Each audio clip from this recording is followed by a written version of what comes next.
Oke, selamat siang. Perkenalkan nama saya Lenistarus. Saya adalah salah satu mahasiswi Universitas 17 Agustus Fakultas Bahasa dan Budaya. Nah, di sini saya ingin mempresentasikan tentang agen-agen sosialisasi. Apa itu agen-agen sosialisasi? Agen itu sendiri adalah oknum atau pihak tertentu. Nah, sosialisasi itu sendiri adalah suatu proses interaksi sosial di mana orang memperoleh pengetahuan, sikap, nilai, dan perilaku esensial untuk keikutsertaan efektif dalam masyarakat. Itu menurut James W. van der Jansen. Agen sosialisasi merupakan pihak-pihak yang melakukan proses interaksi sosial di mana orang memperoleh pengetahuan, sikap, nilai, dan perilaku esensial untuk keikutsertaan efektif dalam masyarakat. Agen-agen sosialisasi itu sendiri ada 7. Yang pertama keluarga, sekolah, kelompok teman sebaya, media massa, agama, tempat tinggal, tempat kerja. Nah, agen-agen tersebut di ataslah yang berperan dalam membentuk pengetahuan, sikap, nilai, norma, perilaku esensial, dan harapan-harapan agar mampu mempartisipasi efektif dalam masyarakat. Nah, yang pertama kita bahas dulu tentang keluarga. Dalam masyarakat modern atau keluarga batik, biasa disebut dengan nuclear family, merupakan agen sosialisasi primer utama. Nah, kenapa dikatakan merupakan agen sosialisasi primer utama? Karena seorang bayi atau seorang anak yang pertama kali ditemukan atau disentuh atau melakukan sentuhan fisik yang pertama kali itu adalah kepada seorang ibu. Belayan, pelukan, dan kasihnya, sentuhan fisik merupakan pelajaran pertama yang diperoleh seorang anak tentang afeksi emosional dari kehidupan. Pelajaran berikutnya seperti nilai, norma, sikap, dan harapan diterima dari keluarga seiring berjalannya waktu. Yang kedua, tentang masyarakat dalam lingkungan masyarakat keluarga luas atau extended family. Seperti nenek, tante, atau anggota keluarga dewasa lainnya dalam keluarga luas turut serta dalam melakukan sosialisasi terhadap keluarga muda. Mereka semua memiliki tanggung jawab sosial budaya untuk mentransmisikan pengetahuan, nilai, norma, dan harapan-harapan yang berkembang dalam suatu masyarakat. Lalu bagaimanakah sosialisasi dilakukan? Menurut Bernstein menemukan 2 pola ideal keluarga. Yang pertama itu berpusat pada position concrete family atau keluarga posisional. Itu menurut Robinson tahun 1986. Merupakan keluarga di mana terjadi pemisahan peran yang jelas di antara para anggota keluarganya. Sebagai ayah, sebagai ibu, sebagai anak, atau pada usia tertentu sebagai kakak, sebagai nenek. Sosialisasi anak dan keluarga seperti ini terjadi dalam suatu keluarga yang jelas. Dalam kaitannya dengan sosialisasi keluarga yang posisional, anak yang mengalami sosialisasi akan sangat memperhatikan posisi mereka dalam hubungan dengan orang lain. Mereka akan sangat sadar dengan posisi mereka di dalam suatu hubungan keluarga tersebut. Nah, yang kedua, adapun keluarga yang berpusat pada pribadi atau person-centered family merupakan keluarga di mana anak dipandang dalam rangka karakteristik unik yang dimilikinya sebagai pribadi dalam keluarga yang bertipe ini. Sejak si anak masih kecil telah peka dan secara aktif dirangsang perkembangan bahasanya agar dapat dikontrol sesuai dengan cara-cara mereka sendiri. Mereka yang disosialisasikan melalui keluarga yang berpusat pada pribadi akan dididik, diuji, dan dikembangkan sesuai dengan format keluarga. Dengan kata lain, bakat, potensi, dan kompetensi yang dimilikinya dikembangkan tidak jauh dari apa yang dimiliki oleh keluarga. Hal ini mengingatkan kita pada teori kearifan sosial dunia Melayu, air cucuran atap jatuhnya ke perlimbahan juo. Jadi artinya di sini potensi anak tersebut akan dibentuk atau akan dididik sesuai dengan bakat suatu keluarga tersebut. Saya kira seperti itu. Nah, berbeda dengan penelitian Burston, dalam studi literatur yang dilakukan Henslin,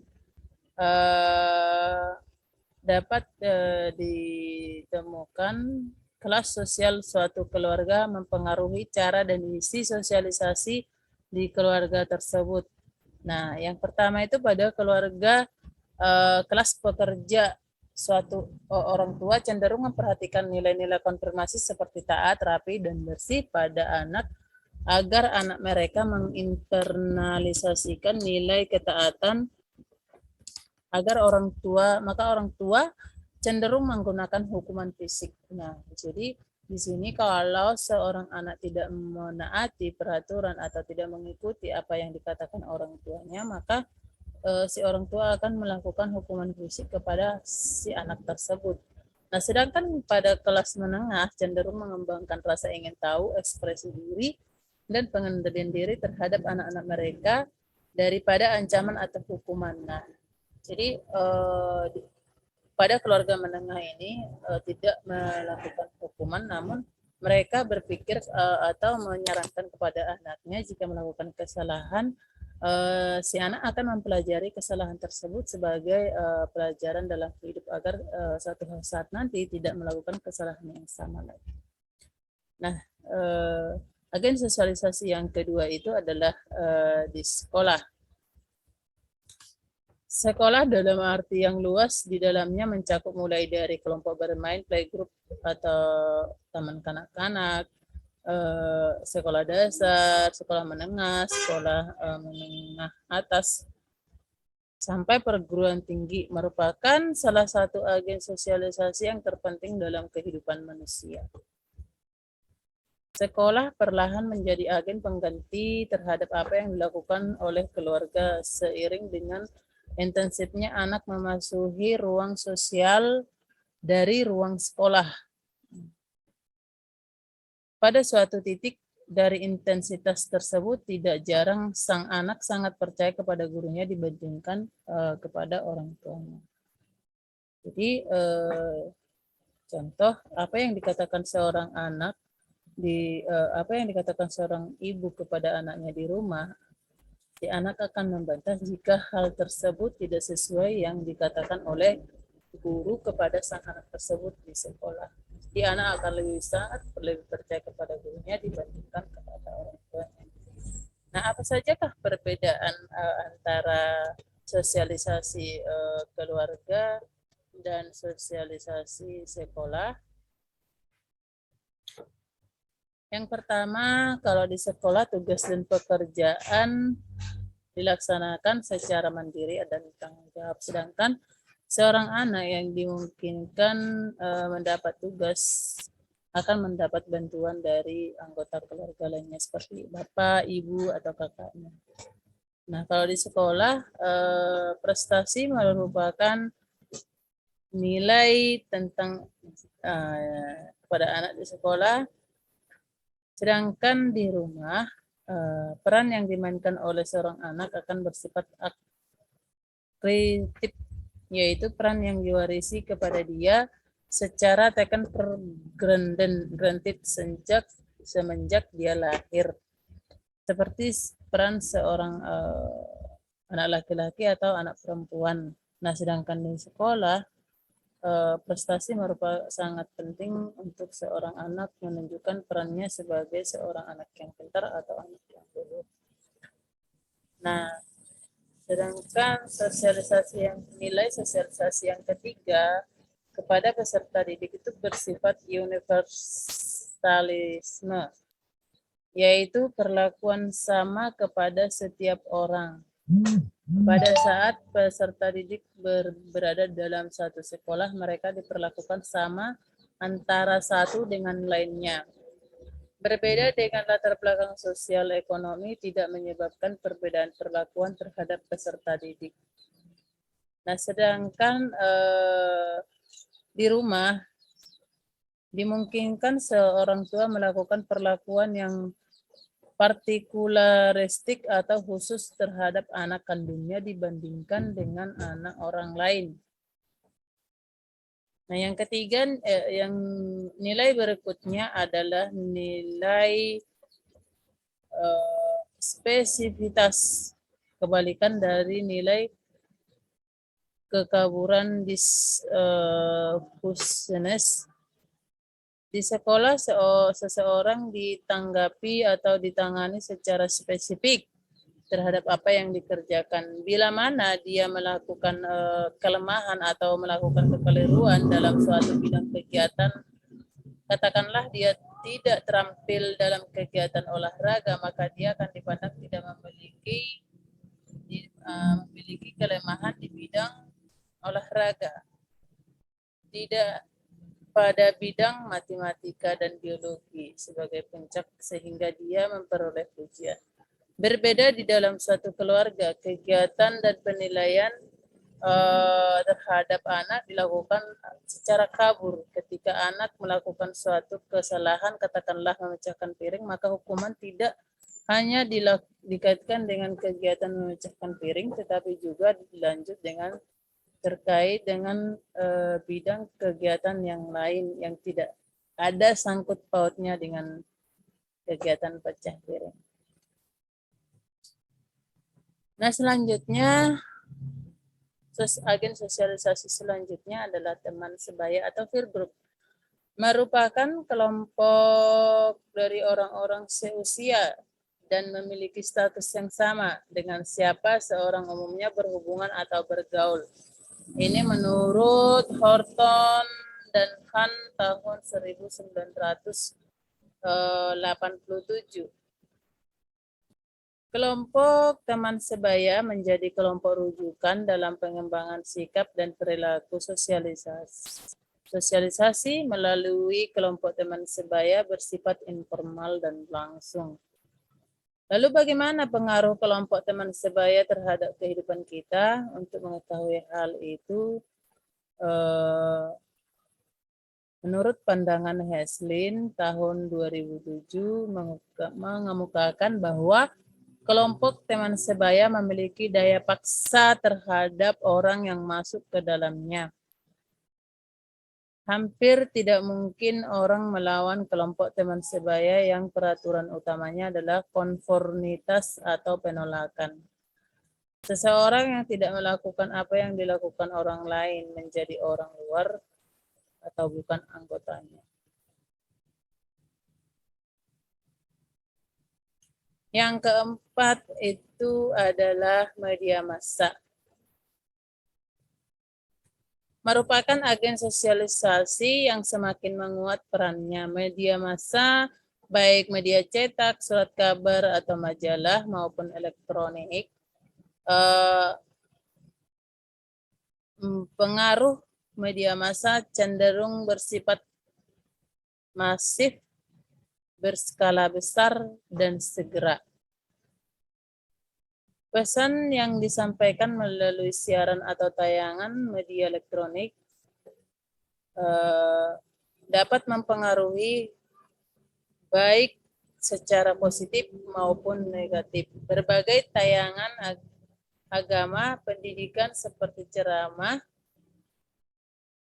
dan sebagainya merupakan tayangan positif yang dapat meningkatkan kualitas keterlibatan partisipasi efektif individual dalam masyarakat dan meningkatkan pemahaman nilai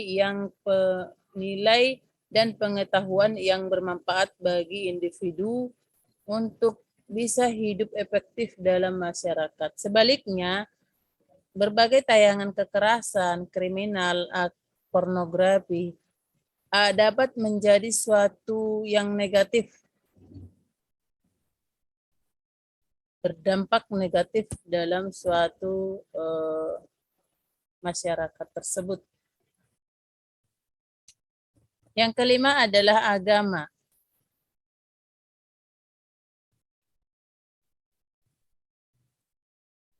Menurut Heslin 2008, agama memberikan jawaban pada pertanyaan yang membingungkan mengenai makna kehidupan sebenarnya, seperti tujuan hidup, mengapa manusia menderita, dan eksistensi kehidupan di alam akhirat.